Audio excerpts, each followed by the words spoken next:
like LeBron, though, or like Lonzo. Ooh, I'm a baller, yeah, shot caller, yeah. They love me, you can't touch me, nah, can't trust me. I'm too lucky. Look at me, look at you, what you see, what you do.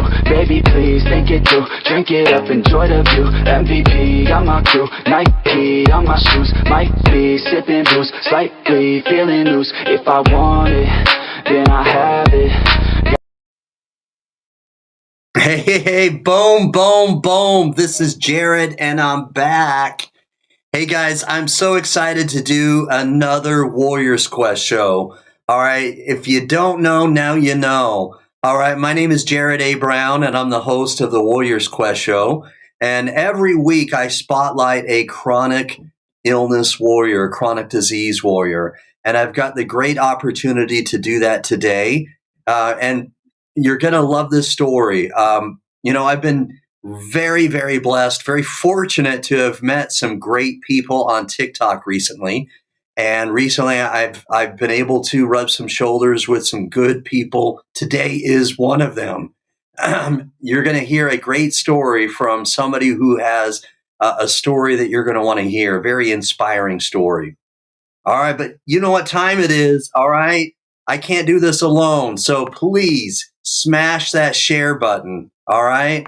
And we've got Uncle Jim here watching. Thanks for watching and thanks for tuning in, Uncle Jim. Appreciate your support. So please, all right, smash that share button because the best way to spread awareness is just by clicking share. All right, we can reach as many people as possible and we can do great things together. So let's unite and do great things together by just clicking share. All right, don't be stingy. Share that. Share that. All right.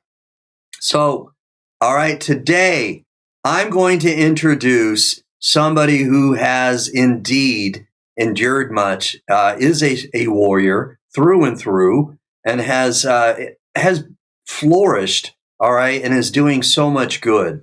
And so I'm going to be introducing you to Clarissa Hidalgo, and she's going to tell her wonderful story about how she has been, all right, she struggled with much, but she's also taken what has been given to her, and then she's doing much with it. And I'm excited to do this. All right, so I'm going to get to it. Let's get to it. Let's get it. All right, we're going to get to the nitty gritty, and we're going to chat and ask her about her story and get her voice heard. All right. So please, again, don't be stingy. Drop a comment. All right. Drop a comment. Let's get some more people commenting. All right. Let's make some noise. All right. Make some noise in the comment section. All right. So here we go. You know how we do. All right. VIP intro for Clarissa. Here we go. VIP.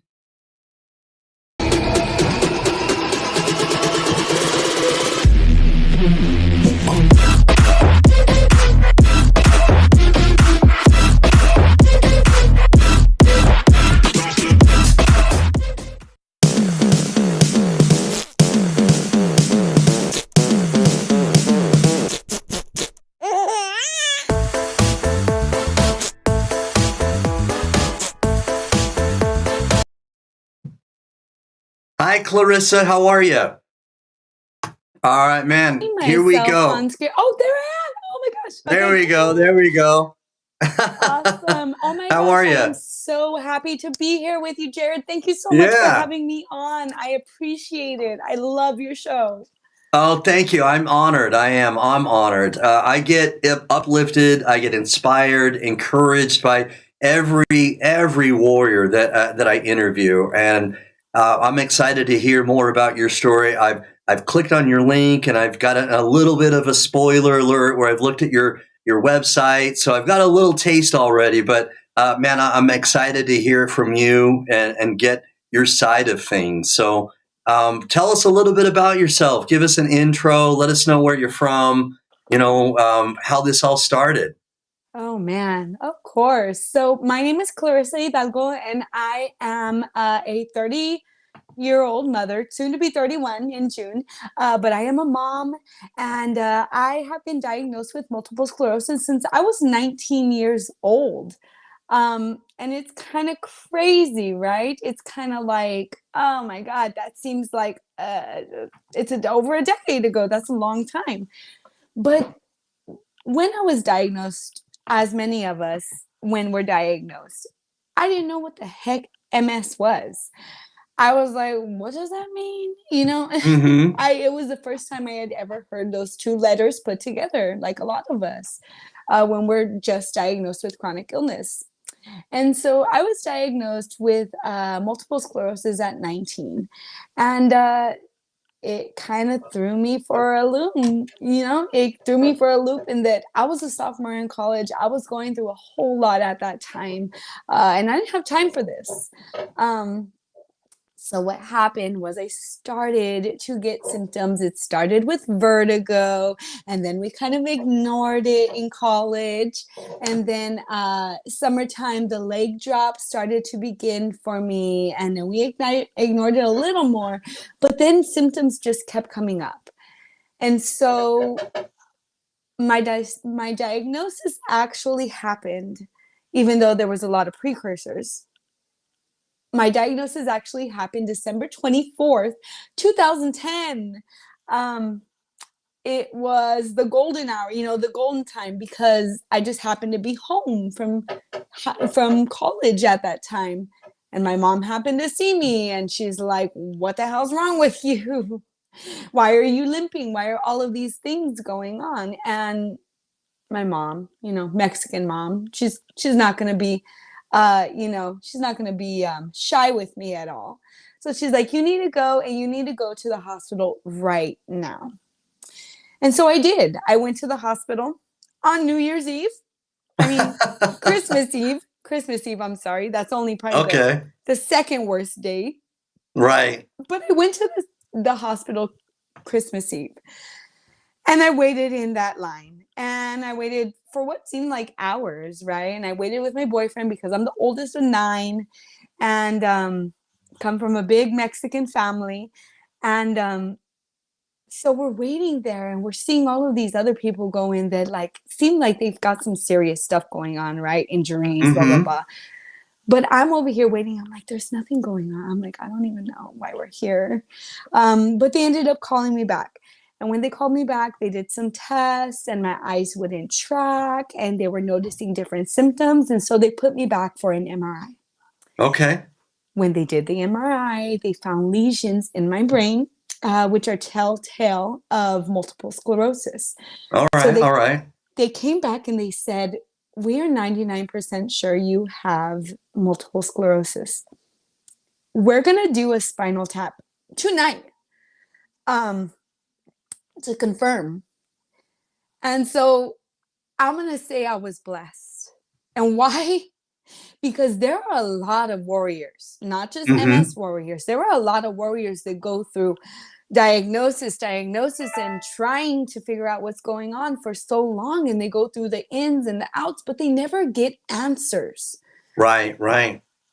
So now I feel grateful that it all happened that night, that my father's friend was on call in neurology, bless his heart, and was able to, speed things up, because that does not happen.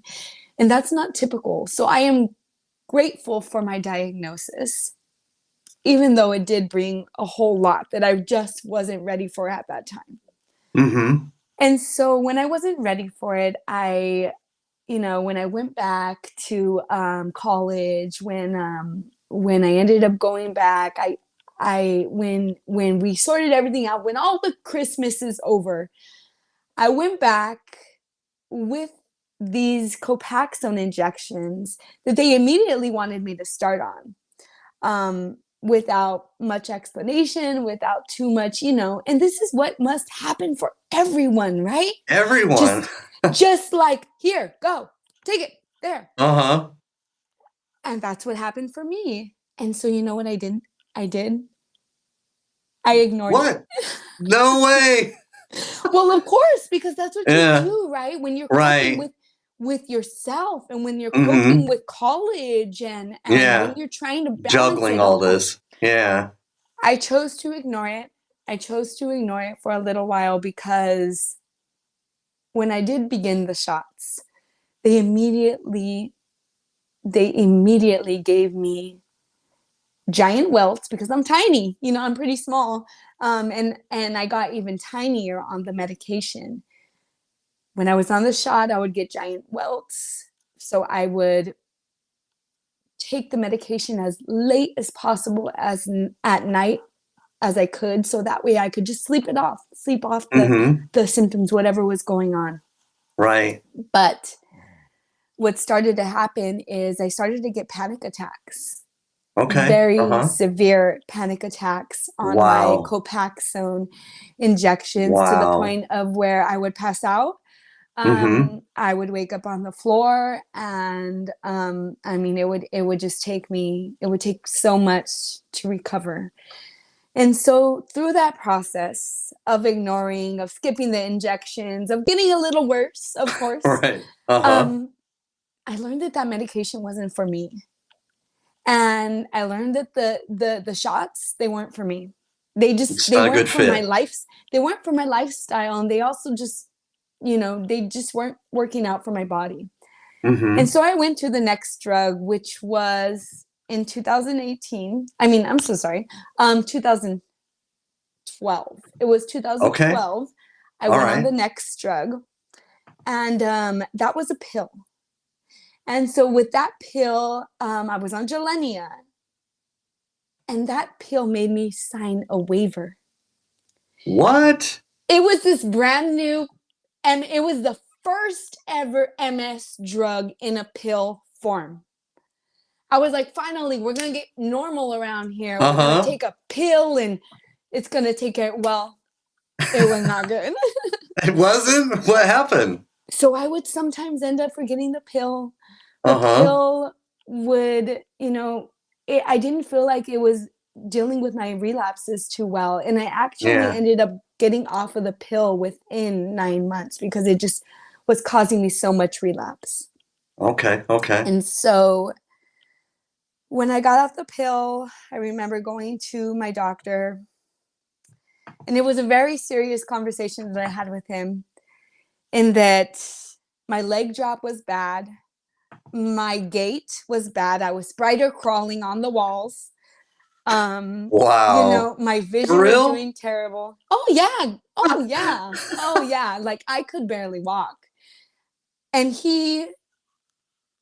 in that same waiting room, I found a man who I'll tell the story of right after this.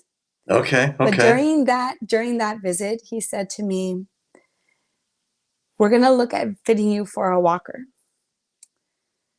And this was 21 years old.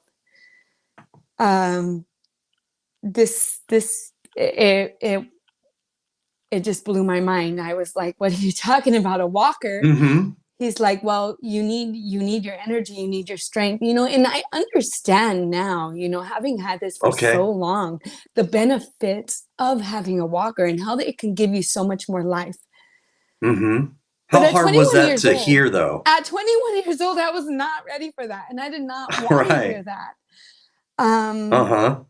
But it felt like, well, that was my ultimatum. That is what God had given me to deal with. But prior to that appointment, in the same waiting room, I met a man, and he happened to be from the same town that I was in, big old San Francisco, UCSF.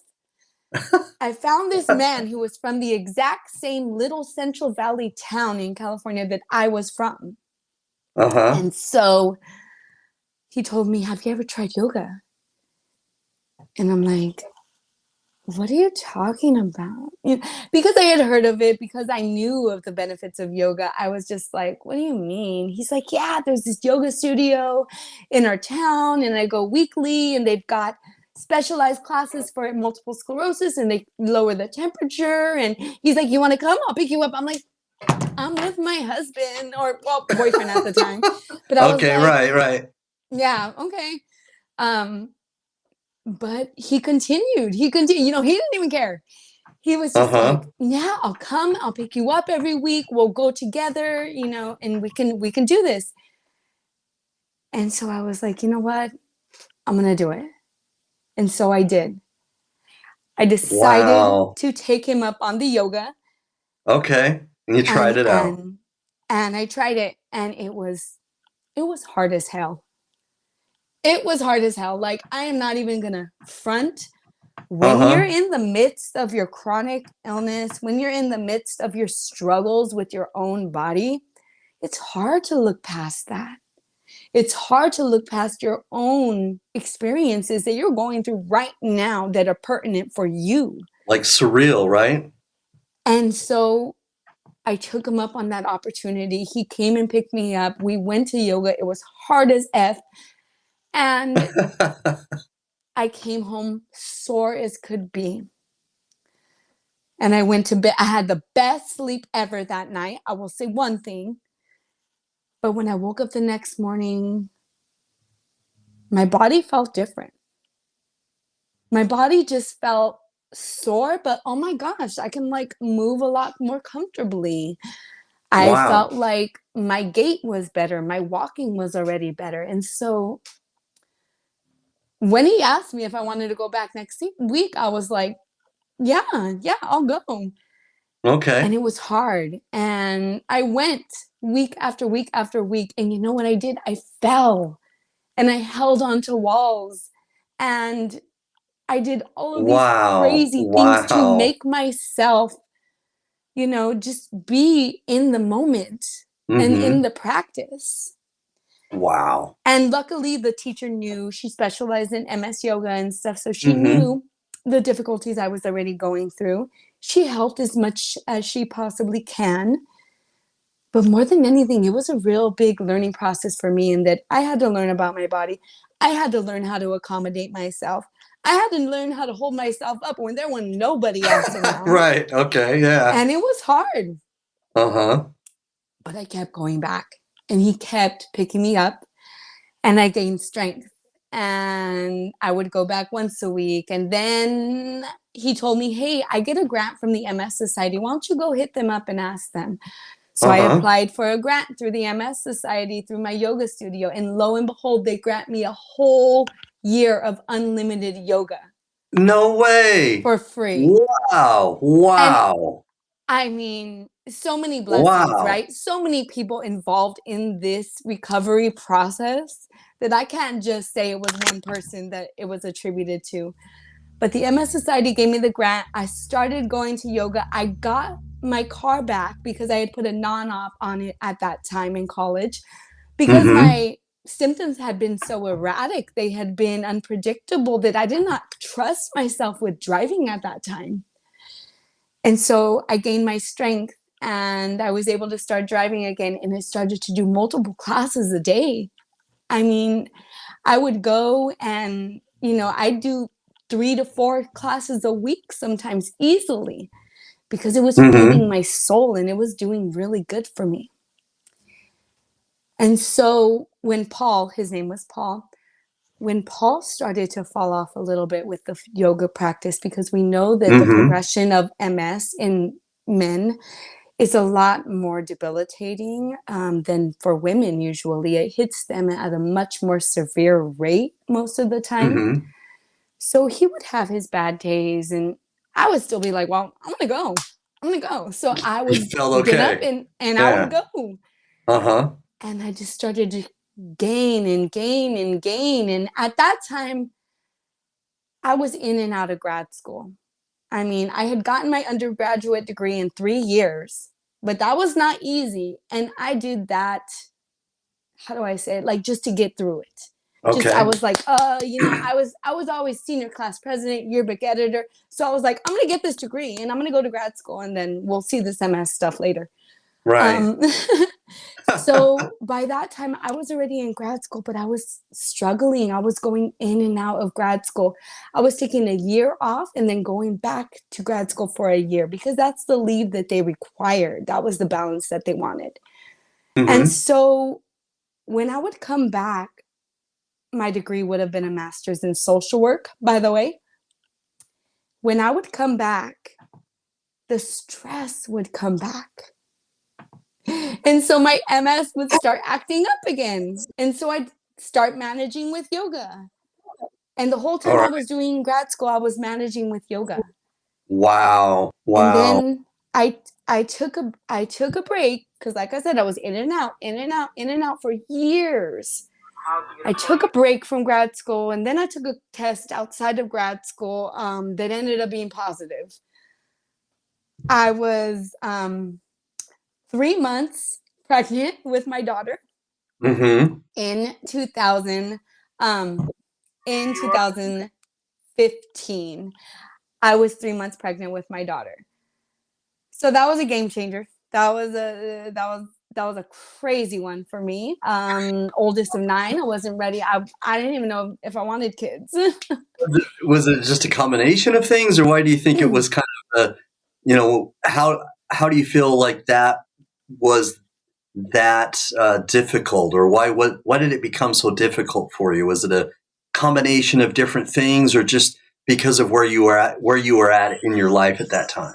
I think a combination. Mm-hmm. But yeah, I definitely do think it was where I was at in my life. My mom had me when she was 16. So I had been raising babies forever, Okay. Yeah. you know, but it was the fact that I was still getting my degree, the fact that my MS was still touchy feely sometimes, not all there. It was Uh-huh. all of those kind of things together. Okay. And unexpected, honestly, like not planned at all. Right. Okay. Yeah. Even though I had been with my husband since I was 16, it still threw us for a loop, and we were still we knew how serious this is going to be. We knew this is going to change our life, definitely.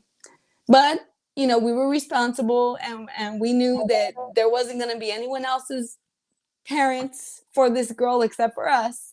So Mm-hmm. we started the MS journey with pregnancy, which actually, if you don't know already, little fun fact, MS can actually go into remission Okay. during pregnancy. It doesn't happen for everyone, but it has happened to me twice with both of my babies. I Really? go into complete remission, and my symptoms almost completely disappear for What? the entire for most of the 9 months, and a Yeah. little bit afterwards while I breastfeed, Uh-huh. because the body is crazy. And why are we not researching stem cells? I don't know, but Yeah.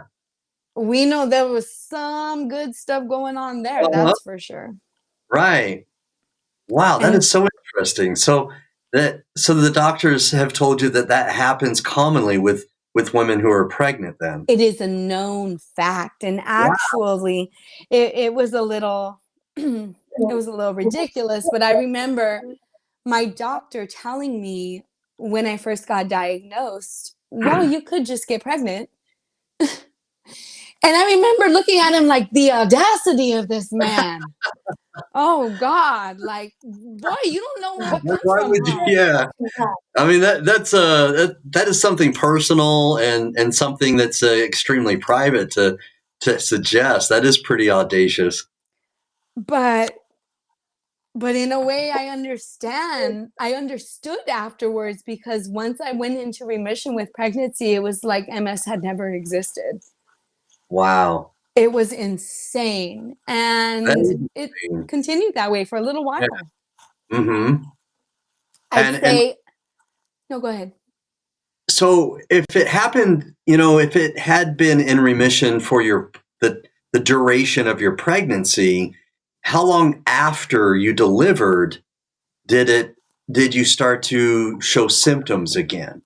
So I would say, to put a good timer on it, and I see some good questions in the comments too that I'm going to get to after this. So I would say that I breastfed for a good 3 to 4 months before I started to, slowly feel in the back of my brain like, oh man, there's a little something, going on. Like the tingling's coming back, the sensations are coming back. And so, you know what I did? What? I listened. And Okay. it's so, I laugh, but it is hard for people with chronic illness, for individuals going through some serious pain and struggles to Hmm. listen to their body at times Right. because there's so much other stuff going on. And so I listened to my body when I started to relapse in a way. Okay. And I went right back on my medication. I went right back on my Rituxan, which I will say the yoga transformed my life. It got me back up with the movement and all of that kind of stuff. But Regen, just kind of re-energized you. Okay. but holistically, Hmm. the rituximab, which is actually a drug that is used for rheumatoid arthritis patients that we now know works for MS, All right. All right. that switching onto that was essential because that drug is only every 6 months. They hook me up to a drug and Oh, then they give me some Benadryl and I go to sleep for 8 hours and oh boy, I wake up like a whole new mama. okay. Oh, wow. Wow. That was a And game so, changer. oh my God, that and yoga and all the Uh-huh. above. Okay. But I am still on that medication to this day. Other than pregnancy and stuff, I've always kind of stayed with that medication because it is what works for me. Right. But man, the rest was kind of history after that, definitely. Very cool. So let's maybe get to some of these questions. So Hmm. Steve, Yes.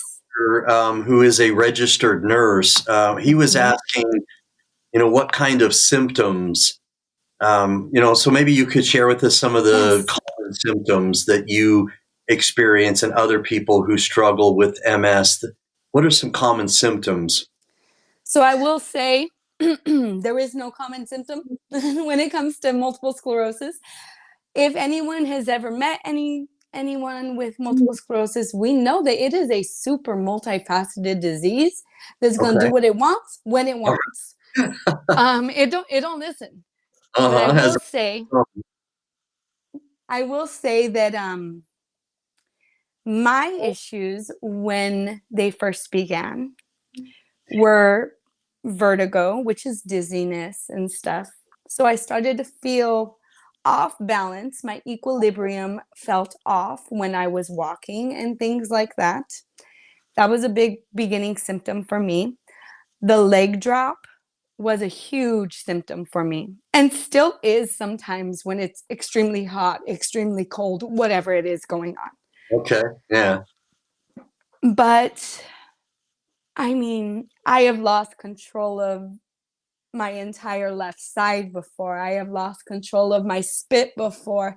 I Wow. have lost vision in my left eye. I have I've been through quite a bit of stuff, and I will say that an MS symptom, it can come and go. And it can be in one form looking one way, and then Hmm. the next day it'll look entirely different. Wow. And so I Wow. think it's important for warriors to know that my MS is never going to look like your MS, and your MS isn't going to probably look anything like my MS. Hmm. Maybe we've got similar symptoms. Maybe we've all got the fatigue. Maybe we've all got the mood or the anxiety or whatever. Yeah. But it's always going to manifest differently in every single person. That's for sure. Yeah. So I've interviewed people with lupus before, and Mm-hmm.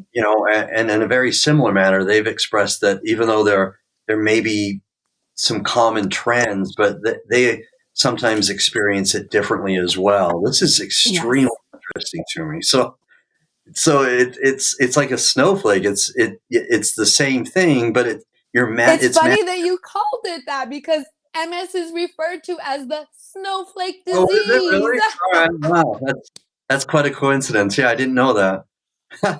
Because and no two people with MS are alike, right? All right. Very Because our cool. symptoms manifest in different ways for every Uh-huh. single one of us. All right. Okay. Well, then then I'm thinking in the same way. Okay, cool. So Yes. if if there are ways in which these things are different, how long how long is it that someone is diagnosed? Because I can only imagine that you may experience, different things that, like you talked about, some different things that you experienced. But if they happen all differently, then it may be very difficult for a doctor to give Yes. you a proper diagnosis in a very short period of time, I can imagine. Yes. And that's why I always say I'm grateful, I'm thankful, regardless of how my diagnosis went. Yeah. I will say that MS is always going to manifest differently in everyone, but there are three criteria that we know of for diagnosing multiple sclerosis. And Okay. that is going to be the MRI. That is Okay. going to be the spinal tap, where they extract fluid and then they send it to the lab to test it for the MS and stuff. And then there's a blood test, which, I don't know, I'm not a phlebotomist, but just Okay. certain Yeah. things, I guess, show up. We are also significantly deficient in vitamin D as Okay. multiple sclerosis patients. So you will find, and I'm Mexican and Filipino, don't forget, but you will find that a lot more of the Caucasian population is diagnosed with multiple sclerosis because we're from the northern regions, because where we're from, it's cold and they don't get a lot of sun, right? So naturally, you're kind of vitamin D deficient. Right. Right. That makes sense. Sure. So we know that these are kind of indicators and illustrators for an actual diagnosis of multiple sclerosis, definitely. But it looks different for everyone, and they take everything into account. Well, I'm Most glad to hear they definitely. do because, I do have the utmost respect for so many doctors. Um, Me you too. know, so I want to tiptoe around what I'm about to say. I want to preface that with I love doctors and I've met so many good doctors. However, I don't want to say however because that almost negates what I just said. So I want to say this. The sad thing is that I have had loved ones pass away. And when that happens, you kind of look at doctors differently. And it's not a bad thing because you start to look at them as humans, and Exactly. because sometimes, especially as a kid, you look at doctors and you almost look at them as the people that never make mistakes or they never, that they're going to be someone who's always going to, cure you or heal you. And if you see them in a human light, it's not a bad thing, So, but it does help you look at doctors in a different lens. And a lot of the chronic disease warriors that I've interviewed, they've they've been able to, advocate for themselves, and I think that's a great thing, because although doctors, they do a great job and they, for many years, have to go to school and, and their work is very paramount. It's very significant. However, Boy, they don't have MS. I know, right? I was just going to say, but you know your own body, Hmm. and so, advocating it for yourself is so important. I've got a man, some great comments here. I just want to bring up. Yes, please, please. I know I see them coming on through. Yeah, I'm like, yes, yes, yes. the lovely Lisa Baxter is watching. Lisa Baxter was on dialysis, kidney dialysis, for 12 years. She has her own YouTube channel called The Lisa Baxter Show. And she, if I'm not mistaken, I think she's in Queens, New York. Lisa, let's talk. Let's Yeah, talk. Let's talk, girl. love, Don't love worry, I Lisa. got you. So she's asking here, how does a bad day how does a bad day look and how long does it last? So, as a chronic illness warrior yourself, a bad day is pain. A bad day is lots of sleep. a bad day is just probably not even being able to get out of bed because I'm just so exhausted, you know. I don't Mm-hmm. know if I don't know how much you go through the fatigue or this stuff, but we got to make choices when we got fatigue. We got to make choices when we have MS. So that's what a bad day looks like for me. A bad day looks like making choices between rest and food, and rest is prioritized always. A bad day looks like maybe just a body bath just to, kind of refresh or something. A bad day for me is just really me not listening to my body either, honestly. A bad day is when I'm just going through the motions and just doing, try to get stuff done and never really taking a little bit into account that I have MS and I have to take it easy, right? Yeah. Okay. That is Well, definitely a bad day for me. all right. So it sounds like it could be very overwhelming. Um, and how much of it can also be emotionally draining as well as physically because of the limitations that it may put on your Of body. course.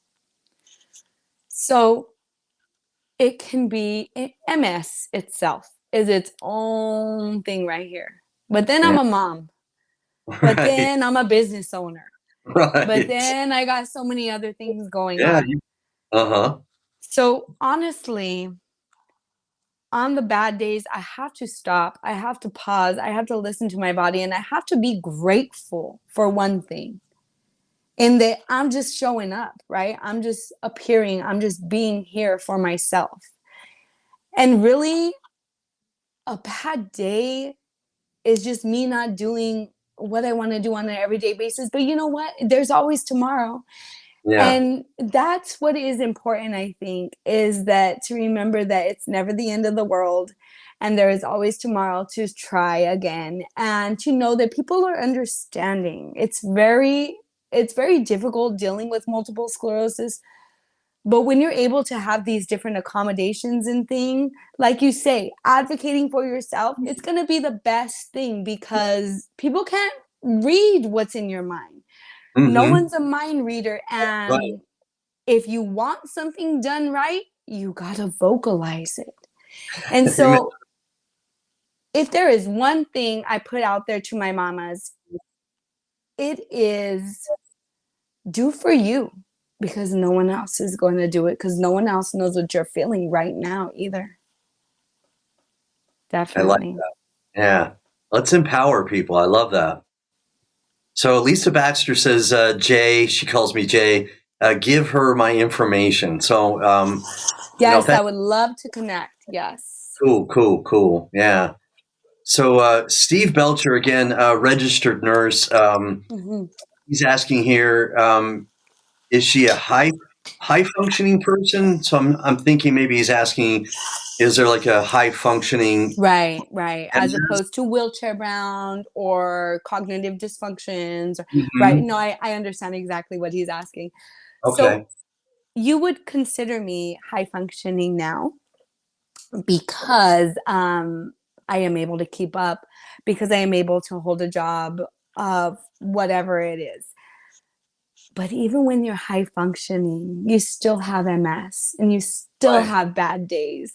Mhm. And so that's why I'm a registered yoga teacher now. That's why I This is do, awesome. these things to accommodate myself and my body. That's why I run my own group and programs Yeah. because I had to accommodate for me because I do have those bad days. Like, I know I'm super cheery and lovey dovey and Uh-huh. like, boy, what other way should I be? Like, that's Okay. my thing on You TikTok. be you. People be like, you so happy. I'm like, well, yeah, am I not supposed to be? All I'm Right. trying to say is that I have to make this better for myself. And so when you ask about high functioning, there are people who are in wheelchairs who are high functioning. There are individuals who can't do a whole lot for themselves, who don't grocery shop, who don't do this, who don't do that. but are still living their best lives. And so, Mhm. yes, I would consider myself high functioning because I am still employed, because I still live my best life, because I still try. But I think anyone can be high functioning with multiple sclerosis. It's all about how you look at it, and it's all about how you're giving it for yourself, honestly. I like that. So that actually that leads me to like a follow-up question is Oh, yeah. how much of it, your high functioning Mhm. stems from your yoga and, and these other things that are connected to self-care? Has that, in your opinion, obviously your opinion, has that led to your high functioning status? Oh, man, all the way. Like I said, holistic. I am never gonna say it was just the yoga, it was just the medication, it was just the child. I'm never gonna say that. Yeah, You will never catch me saying that. But I will say I do yoga 2 to 3 times a week minimum, yeah. and I get paid to do it. So, it makes it a little easier, but Right. you got to understand that being paid to do yoga and your yoga practice, they're Yeah, entirely different it things. still work. Yeah. Because you can't communicate and add, just show people the right gestures and modify postures and stuff while trying to get your own breathing and stuff, and it's hard. So I do have my own practice on the side, Okay. and I would say that all of it together makes me high functioning because Got it's a move it or lose it process, Mhm. definitely. So I want to introduce you to Joellen McFall Knight here. She's an avid supporter of mine. She's commenting from Facebook here, and she says that Hey. her sister-in-law lost her fight against MS back in 2009. She says it's interesting to see, hear, and read how far we have progressed in many of these chronic illnesses. Thank you, girl. Thank you for saying that. Because 10 years ago, there were no pills. 10 years ago, there were none of these infusions that we do now that I get hooked up to a machine for 8 hours and I'm good for 6 months. There Okay. was none of that before. In fact, Jared, let me tell you something real important about our medical community, about multiple sclerosis, and about how little we know about it actually. So, multiple sclerosis, prior to the 90s, back in the 80s, the 70s, Mm-hmm. before we knew a whole lot about multiple sclerosis, before the doctors had more research, more funding, all of these other things, we knew multiple sclerosis was around and we knew how the progression went. We just didn't know how to battle it. Mm-hmm. So back in the 70s and 80s, and it's very hard to say this for me, and I have the hiccups. But back in the 70s and 80s, the recommendation from doctors when you had multiple sclerosis was to stay and move as little as possible Wow. and to stay in your chair and try not to stress because we know that stress exacerbates everything. Okay. But that was how they dealt with multiple sclerosis patients back then. They put them in a chair and they said, don't move. And so you Interesting. know what they did? They progressed and they got worse. Oh my gosh. And so to me, as a registered yoga teacher, as a, person having lived with MS for so long, that's crazy. That's insane. And like, I understand when you talk about, the medical field and the different, stuff out there. I understand they didn't know any better, but come on. It's still frustrating, right? It's Yeah. very frustrating to think about, and to think about how now it's the move it or lose it mentality. It's Yeah. that you should be circling the wrists if that's all you can do. You should be moving your appendages. You should be stretching as much as possible. And you should be giving yourself lots of breath and energy to get into all of these different things. Because Wow. that's how we battle. It's like the complete opposite of what you said it used to be, right? And that's just to show you how much this medical field has really advanced, but how Yeah. little they knew in the damn first place, right? Yeah. Ridiculous. So that But, actually you know, answered one of these questions Steve had.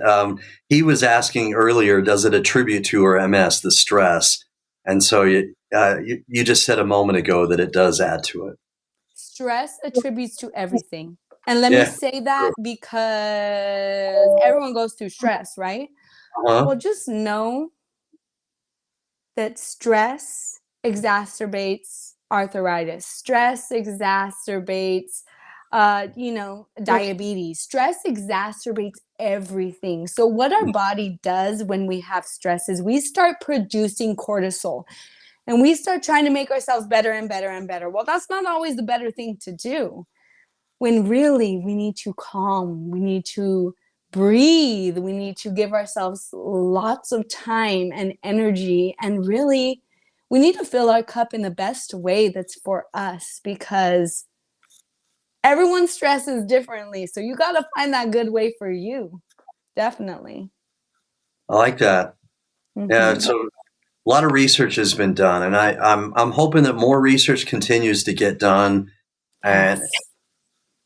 my and that's why I love doing interviews like this, is Yes. bringing awareness and talking about it and getting more information out there to people that may not know a whole lot about it, and who maybe maybe it kind of lights a fire under somebody, where they start to talk to somebody that they know that Mm-hmm. has this, and and all of a sudden there's more of a discussion, and Yes. so this is, I love that we're doing this today, and I love that we're getting your story told, because it's still, to me, and I get it. Okay, you're thankful for the medicine, and I think you should be, but I love that you've done the yoga.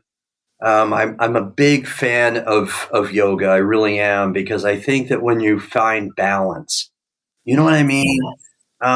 Whether you call it chi or whatever you want to call it, if you can find inner balance, it's so important, because as you called it, when you get stressed, your levels go up, and Yes.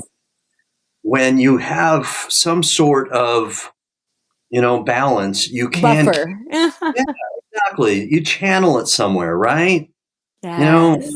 Whatever it might be for you, reading a book, but yoga is a form, that may not work for everyone. I get No, it. it may not.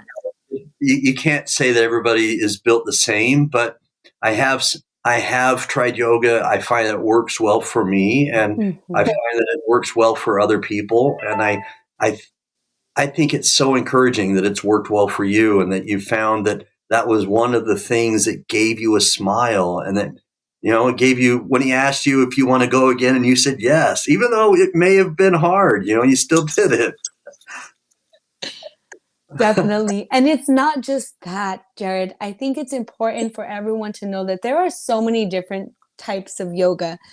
So when we think about yoga, our mind may immediately go to the blonde, skinny white girl with, tons of experience doing hot yoga in 108-degree weather in the studio.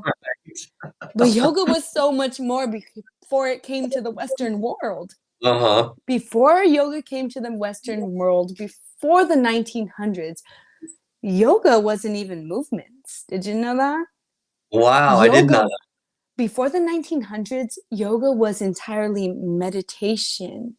It Interesting. was all mindfulness. It was Wow. all introspection and all the other things that come before posture. So I always Yeah. try to remind my clients, my mamas, everyone, that you have to get into the space before you can do yoga. you have to be in the right mindset before you're going to do yoga. And my yoga, like you said, isn't going to be your yoga. But Mm-hmm. know that there is accessible yoga where we use blocks and props and chairs and walls and all of these other things to get into these postures that may not look like the postures in Yoga International, Okay. but they are still doing awesome for our bodies. There's Uh-huh. chair yoga, there is hatha yoga, there's vinyasa yoga, there's restorative yoga. There are so many different types of yoga, and not just bear yoga. There are all these different types of yoga that are really beneficial for your body. And I will say that being a yogi, I have actually went through these different classifications and types of yoga as if they were seasons of my life. So I remember when I first started my practice, when I was really, really, fit and into the practice, when I was getting certified, I was really into the vinyasa yoga, the moving fast, the lots of flow, the up and down kind of yoga. And then afterwards, I started to get into restorative yoga when I started to teach by myself in the studios, when I Okay. started to do yoga with my children. And then I got pregnant again, and then it went back into prenatal yoga. And so you see how yoga can really flow with the different stages and, All sorts of parts things. of your body. Yeah, totally. Wow. I'm a big fan of that. I am, and again. I I think it can work for other people. I can't say it works for everybody, and I can't say that it's Of everybody. course. But I think that people who may be struggling, I think it's something to look at. It's something to to at least take seriously and give it a shot, because who knows? You know what I mean? Goats. I have, you know what? I have done goat yoga, but I try to steer away from the yogas that really, take away from the introspection. But I have done goat yoga, don't think. Back in I my saw day. that. I saw that comment, and I didn't quite understand it. What does she mean by that? Is there? Do you really see people So with there's a new craze there, really? and they all come up with the crazy stuff like beer yoga, where they drink beer and they do yoga at the same time. Uh-huh. There's goat yoga, where they'll bring out the goats so they can chew all over your clothes and so they can No stand on your way. back and stuff. That is crazy. You know what? Whatever, it doesn't Whatever matter. works. Yeah.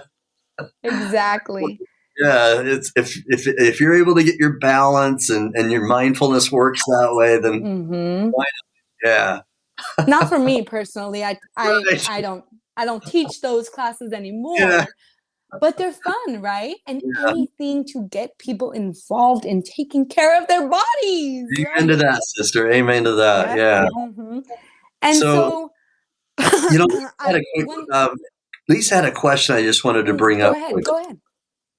Oh, here it is. My bad. My apologies. So she's saying, do you use any herbs or holistic medicine? So I personally I have smoked pot since I was really, really young. But Mhm. and that is something that kind of just strung along with my diagnosis with MS. And they were like, well, you can get a medical card now. Right. And I'm like, well, that's great. And then it legalized in California. So it's like, ah. Right.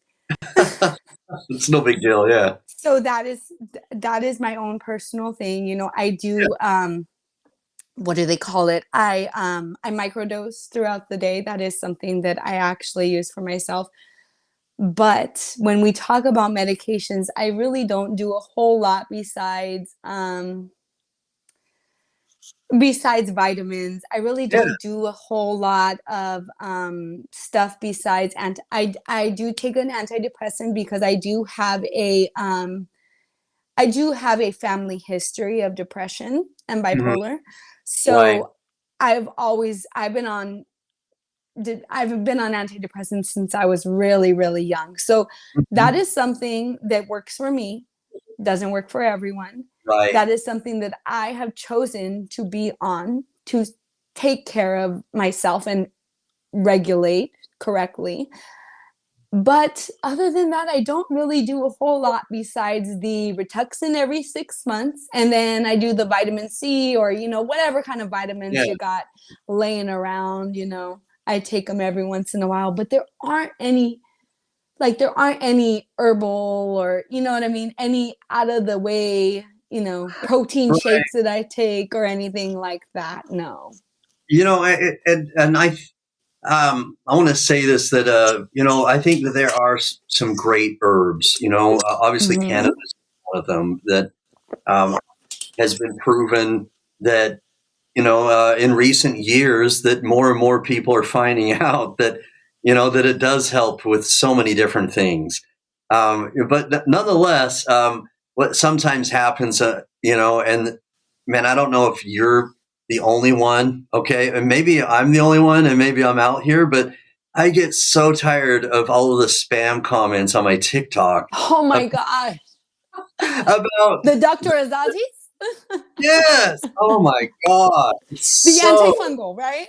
right, yeah. And then there's one about herpes that gets put on my comments, and I used to like report it, and sometimes I do, but then I think, it's I don't just even adding. care no more. It's just adding to my engagement, so whatever. So it's just adding to my engagement. So whatever. Good If you way of want to put looking it at it. there, no one really believes it. At least anybody Mhm. sane won't believe it. So it's just adding to Exactly. my engagement. Yeah. But I anyway, totally agree. I'm not alone. You get that too. Okay. I think we kind of all do, even if we don't run Yeah, businesses or nothing, right? right. They're just like waiting. They're like anyone. Right. Anyone who will believe me. Exactly. All right. I So totally get it. All right, so I'm getting to some other things here. So, Yes, please. what does Steve Belcher has another really good question, and obviously this is your opinion. What does the future look like for MS research? So the future of MS research, I'm not a doctor, like, of course, Right. but I do know that we are heading towards more of the management, more of the variety of drugs. Because when I was first diagnosed with multiple sclerosis, I think it was 22, 2010, sorry. When I was diagnosed in 2010, there were only injectables. There was no infusion, there was no pill, there was nothing like that. So if you think about in 10 years, we've come up with all of these things, you can see the progress that we've already made. A lot But of the advanced. future, yes, yes, the future of MS research, I feel like it is looking at drawing away from the correlation equals causation. We're Mhm. trying to really bridge the gap there and figure out what's going on. That's what all the research is about. That's what all the Epstein-Barr virus research is about. That's what all of these coincidences of, well, it could be this, it could be that, could be chicken or egg is kind of about, is trying to piece it together because MS is such a multifaceted disease and we know that a lot of different things and issues are impacted by MS. I think it's just trying to pinpoint things and just make them smoother and clearer and better. And just like I said, like, can you imagine if we were still being told to stay dormant in a wheelchair? Right. Yeah, Crazy. that would be So I crazy. can I can say there has been so much progress already, but I'm sure there's going to be more. I I am hope. positive of it. Yeah, I hope so too. Mhm. So, man, a lot of good comments here. Yes, I Lisa, know. I see them. super, and I love the engagement. People are really. I think that this is something that my audience hasn't necessarily heard before, and it's really good to get people more aware of this.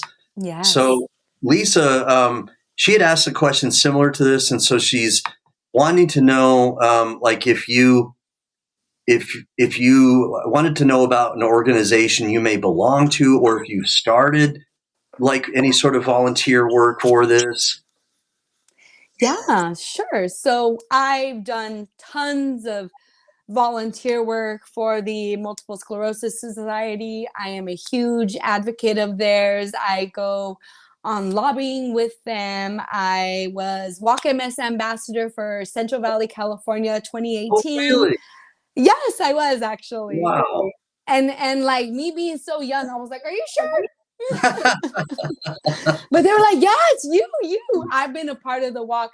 If there is one thing, when my MS hit, I did choose to ignore it, but I also chose to get up and help. So maybe I didn't jump on the recovery right away. Maybe I didn't jump on all the crazy stuff right away, but I jumped on the helping right away. Mm-hmm. I started volunteering immediately because that is me. That I is was true. gonna be a social worker. I'm a helper all the way. Uh-huh. But when you talk about organizations, we actually have our organization called Multiple Sclerosis Mamas. Okay. And excuse me. And we are a private Facebook group of over 1,000 women strong, all of them living with multiple sclerosis, whether they're Wow. a doggy mama, an auntie 1,000 mama, women. whatever it is. Wow. We are a gathered group, and we are constantly dishing out the good stuff. We are Mm-hmm. constantly giving the "you go girl, yeah, you have that second baby, why not?" And I love we are it. constantly just supporting each other's with our Fact Fridays.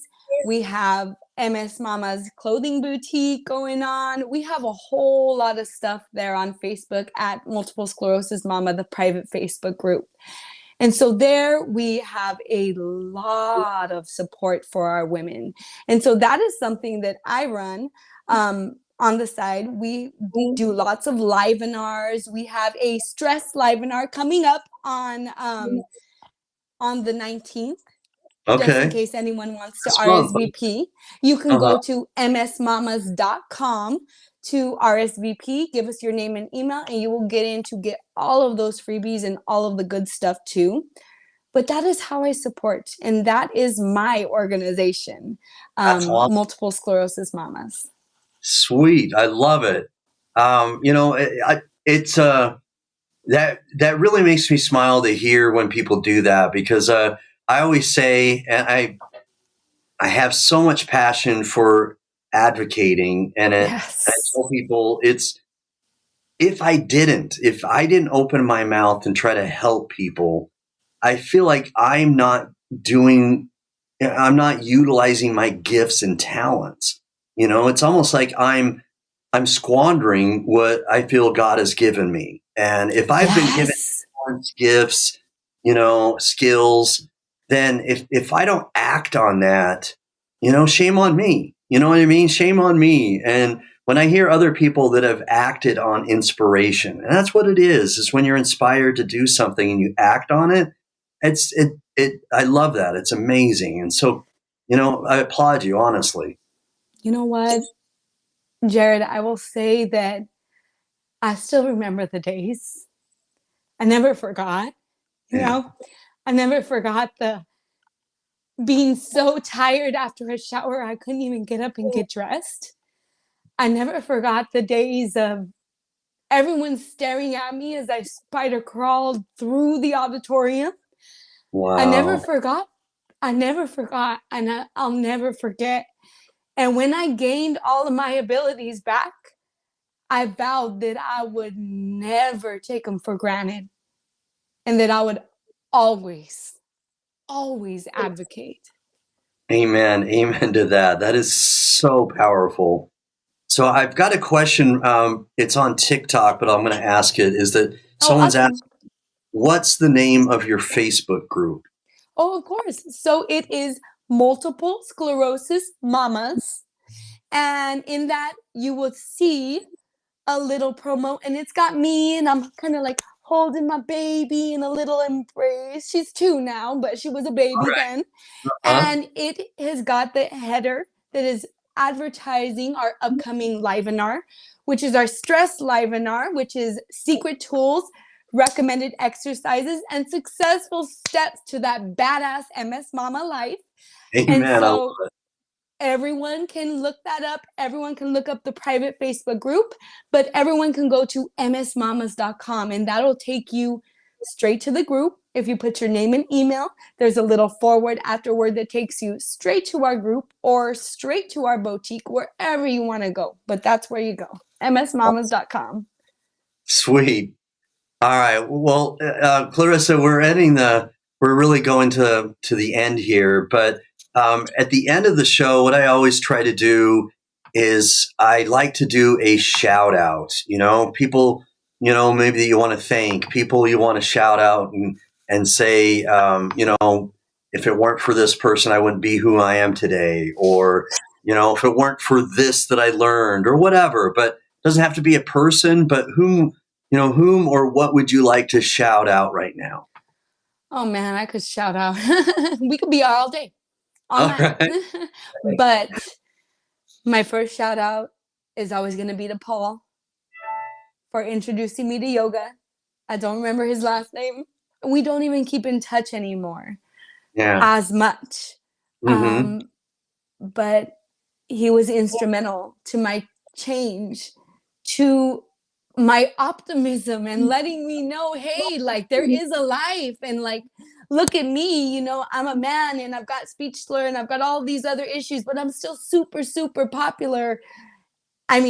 Still super, super active with my MS and with everything going on. So my first shout out would be to Paul for introducing me, for giving me that you go. And then my second is always going to be my husband, because he is my rock. My husband is my rock. We've been together since we were 16. Oh, wow. Wow. So, yeah, so it's been quite the love story with MS in between. Yeah. So he was there. He was the only person in the room when I got diagnosed, when I got the spinal tap. He's been the only person in the room when I have my babies. And I want to die with that man, because he is just my everything, honestly. Wow. Awesome. What a love story. That's touching. It is. It sounds like you really have a loving husband, a gentleman, and someone who really, takes care of his queen. You know what? Let me say that to my queens, to my whatever, to everyone listening. Find you someone who has your back. And I mean, you ain't gonna know until the time comes to where you need it. Yeah. But find someone who's gonna ride with you, because man, life gets crazy. Definitely. Life is crazy, and we need the craziness, unfortunately, I think, because if we don't have it, we just don't harden, and we're too soft, and we don't. Amen. Yeah, but I wish that God didn't think that I could handle as much as I've been given sometimes, because sometimes I wish it were a little easier, but it's not, is it? Life is not easy. And you know what? We just roll with the punches and we do the best that we can, and that's why we're here, right? That's right. What else? It's funny that you say that, roll with the punches. That's actually it's actually a very it's a boxing term, and rolling with the punches is kind of a way to see the movement of how the punches are coming your way and rolling with it. And so it's I find it interesting you say that, because I always think of chronic disease patients as warriors, and make a boxing sort of comparison that way. I find it very fitting. I think it's a great I love boxing, by the way. All right, very cool. That's my sport. Yeah, I love it. Yeah, that's very cool. I love sports. So anyway, man, Clarissa, this has been so dope. This is so good that we did this, and I love your energy. I love your positivity. I'm super optimistic. I'm lighthearted, and I love energy, and I love that you have that as well, because. Fun fact is that some people don't know this, all right, and I know this because I'm optimistic, is that people that think that people that are high energy, that it's easy. It's not. It's not easy to have high energy. It's not. They see me, and they see that I'm smiling, and that I'm doing all this advocate and all this advocacy that I do, and I still life hits at me hard, so it's not easy. Life is still hard, isn't it? It will always be hard, but you know what? That's where I was granted the amazing ability to say I'm strong, to see past it, and if MS granted me that, so F and be it. Right.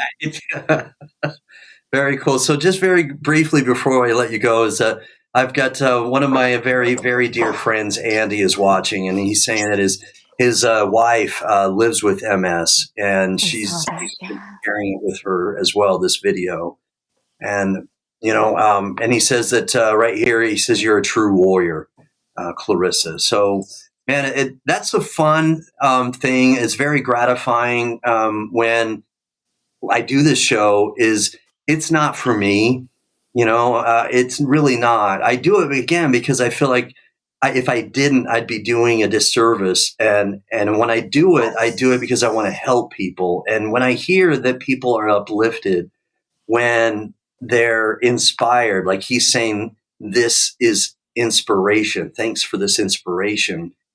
How does that make you feel when someone's inspired by your story? Like that's entirely what I do this for. Like I wouldn't be doing this. I wouldn't be on this podcast. I wouldn't have that group. I wouldn't be doing any of it if it weren't for the gratification. Because if you haven't figured out, that's what I live for. I live to hear. I live to hear the thank yous, and live to hear the wow, you helped me so much or whatever. Like if I Uh-huh. can do that for one person, like that's fine. Like my job is done for the day. For whatever. Yes, yes. Definitely. Yeah, aptly put, aptly put. It's, sometimes life will get overwhelming. And I think, oh, you know what? Um, I've got to go on, and I've got to do this Yes. video, or I've got to do this interview. And then and then I get so inspired, and I have been inspired by you today. And I want to thank you. It's been just a complete pleasure to interview you, and have all of your positive energy come, and hopefully we can transfer this to other people that need to hear it, because there are so many people struggling, so I many sure people. hope so. Yes, life will knock you down to your knees.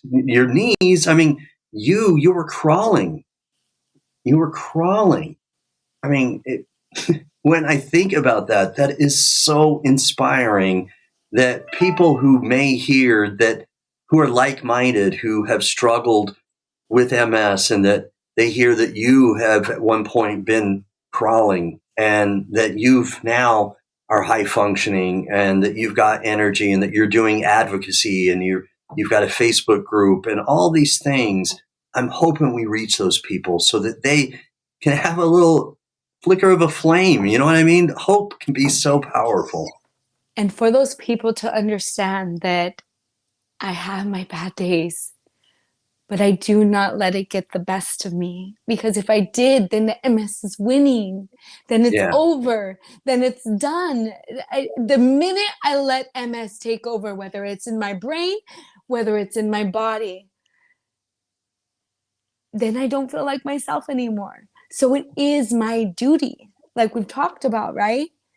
To be here, to inspire others, to let them know that, heck yes, there is hope, even when you're going to be fit for a walker. Right. Oh my gosh, that is so inspiring. Oh my gosh. So, what I'd like to do is just ask for your permission, if I splice this and make some shorter clips and add them on some shorter TikTok videos. Is that okay with you? And I tag you? Is that all right? Absolutely. All right. Absolutely. And you send me everything and I'm going to get right Yeah. back on it. Don't worry. I'll get your stuff out there too. Of course. All right. I appreciate it. This has been such an honor. Thank you, Clarissa. The pleasure was all mine, Jared. And anytime you want to do it again, because I understand that there was a lot of questions because Yeah. MS is cray and everyone gonna do their research now, Mhm. I understand that. I would be more than happy to come back on. And I am always watching you, of course. I'm your biggest fan, boy. All right. Thank you. Thank you. All right. Well, Of God course. bless. It's so glad we did this, and I'll definitely keep connected with you, and I'd be so happy to bring you back on, either as a co-host. I have people co-host.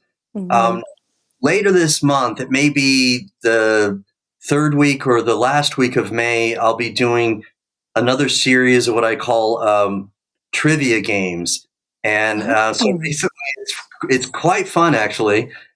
We did a version of the Family Feud on a live broadcast. I had three mm. people on one team and three people on another team, and I've got another version of the Wheel of Fortune that I've created as well. So I anyway, love that. so if that were something you're open to, I'd be happy to send you an invite for maybe something like that as well. Let's get it. We'll do All it. right. Okay. Thank you very much. Have a super Thank evening. Okay? you. Thank you, everyone, for listening. Bye bye. Talk later. All right. Thank you. Bye bye. Bye. All right, you guys, man, I have been so inspired by Clarissa. Wow. Seriously, I am so thankful we did this. It is such an honor to have interviewed her. And if you have not been as inspired as I am, replay the out of this and play it again so that you can hear some of the very good nuggets, some pearls of wisdom, and hear her story about how she's overcome so much. All right, because it's very inspiring. And if you want to inspire people like I have tonight, please share this. Don't be stingy. All right, share this so that we may be able to encourage more people, that we may be able to inspire more people and have a light in front of them. Okay. All right. Well, I'm very thankful for everyone, for your comments, everything. All of my supporters, my followers, thank you so much for watching. I'm going to do the outro. I think I placed it here on my studio. Hold on, where did I put it? Oh my gosh, I put it on her. Did I think I put it. Hold up. Oh, there it is. Ooh, like LeBron though, or like Lonzo. Ooh, I'm a baller, yeah, shot caller, yeah. They love me, you can't touch me, nah, can't trust me. I'm too lucky. Look at me, look at you, what you see, what you do. Baby, please think it through, drink it up, enjoy the view. MVP on my crew, Nike on my shoes. Might be sipping booze, slightly feeling loose. If I want it, then I have it.